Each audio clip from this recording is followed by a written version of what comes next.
Welcome, everybody, to another Lessons with Luismenverg. It's been a while since we did something historical related, so why not do that today? Yeah. Today, we're discussing one of the most infamous events in recent history, the time the entire world was at war. The first time, but not the last, surprisingly enough. Or unsurprisingly, depending on how you view things. I don't know. Today, we're discussing World War I, aka the Great War.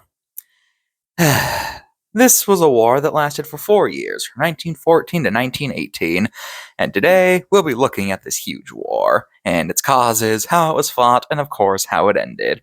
Of course, like all wars, this one had a cause, since after all, people don't just declare war for no reason.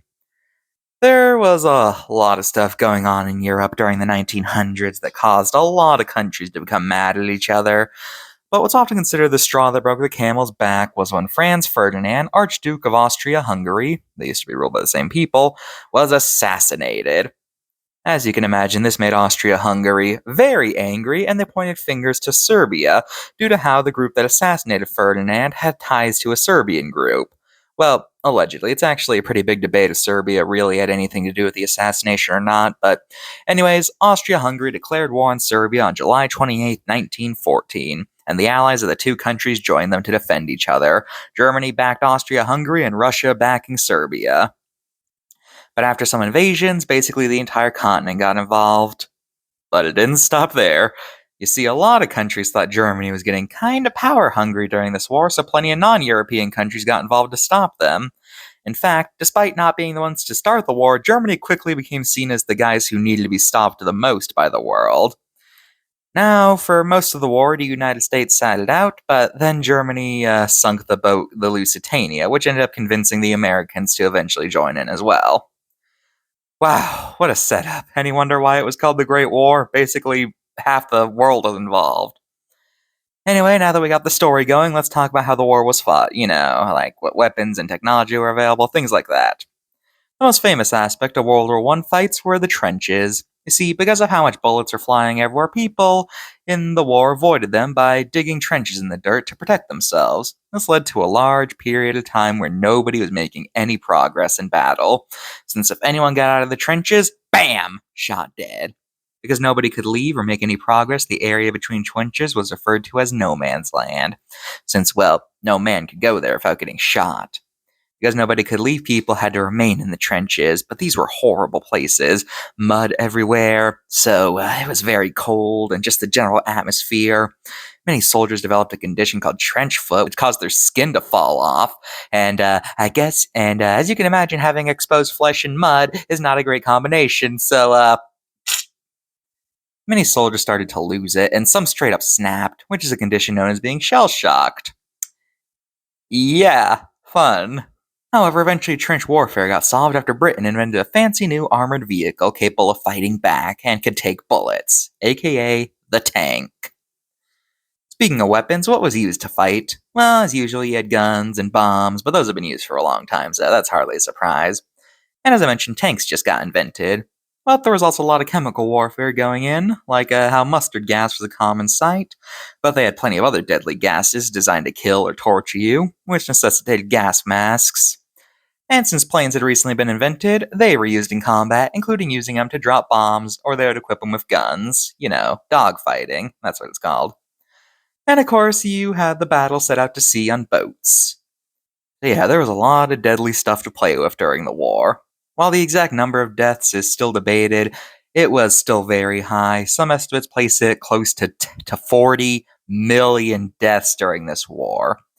And sadly, many of those were from civilians. So, what finally brought the war to an end?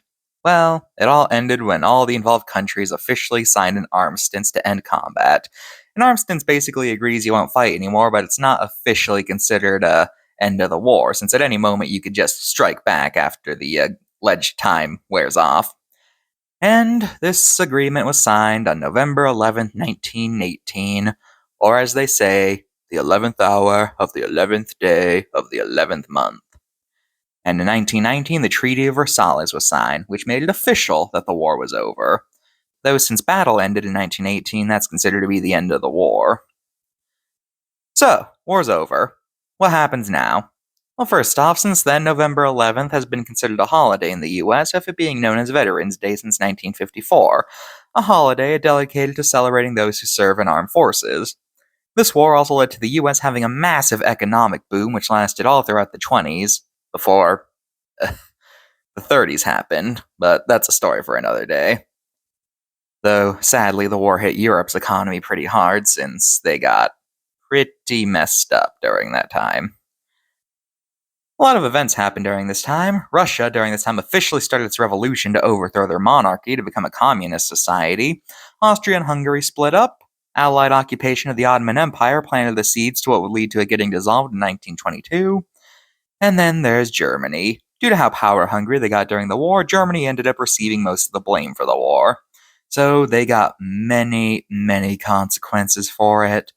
Germany was forced to give up much of its land, massively decreasing its size. They got demilitarized, and they had to pay for most of the damage done during the war, which led to them becoming a poor country. Let's just hope nothing bad comes of this. Nowadays, World War I is still talked about, but nowhere near as much as its sequel, and the last veteran of the war died in the early 2010s, so nobody around today remembers it. Let's just make sure we don't make the same mistakes as back then, because you know what they say, those who don't learn history are doomed to repeat it. And to end this video off, let's end this on a lighthearted note, and talk about some notable people who served in World War I, shall we? There was J.R.R. Tolkien, author of Lord of the Rings, who was a soldier for the British Army. Walt Disney was an ambulance driver during the war, but since he joined in late 1918, he didn't really see any action. U.S. President Harry Truman was a soldier. Author Ernest Hemingway was an ambulance driver and would later write about his experiences in the war in his book Farewell to Arms.